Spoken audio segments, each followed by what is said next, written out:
What's up, guys? How's it going? This is some crazy shit. This is it's very exciting and very unexpected, and really just thankful to Hulu, A24, everyone who really made the show happen. And do you guys have questions?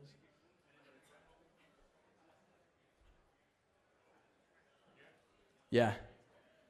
Obviously, I think you talked a bit of the symbolism of winning this award, because what your show is, your background, your history, the acceptance, the inclusionness of this. Can you talk about that?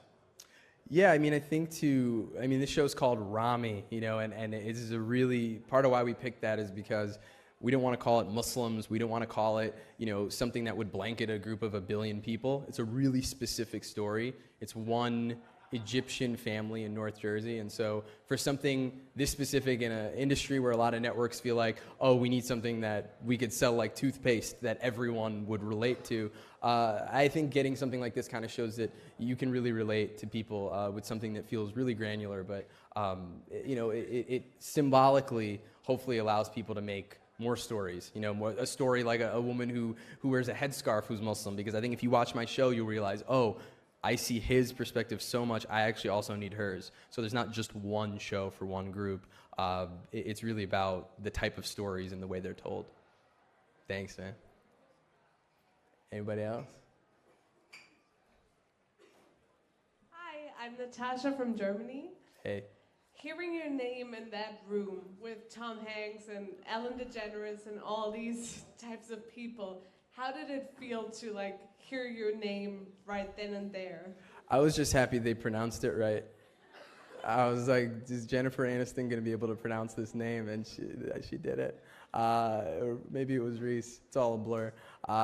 Really cool. Just really amazing, again, for the show of this size to be recognized that way.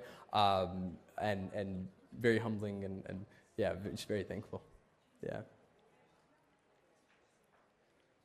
Young Chavez, ABS-CBN. I just wanted to ask, how much of your story did you put in the show? How much of it was based on your experiences, and did you have any hesitation on putting some of it? Yeah, a lot of this show are things I could have done in real life.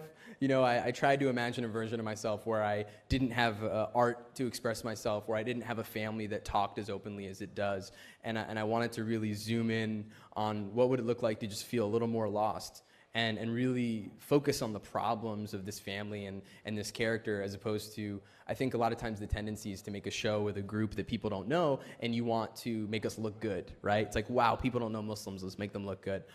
For me, I really wanted to lead with our problems, and I wanted to lead with the things that people would connect on a human level with.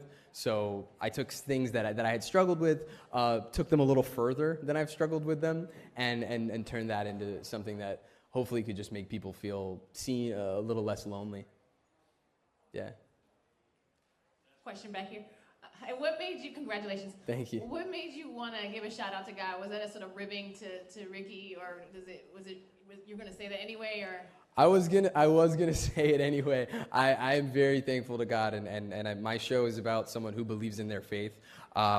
So I naturally don't always feel like I'm on the same page with the comedic stylings of Ricky Gervais on that subject. Although the Epstein thing was really funny. But yeah, that was something that is sincere. It means a lot to me, and it's part of the DNA of the show. When people see the show, I think they'll see that too. Yeah. Thank you guys. Appreciate it.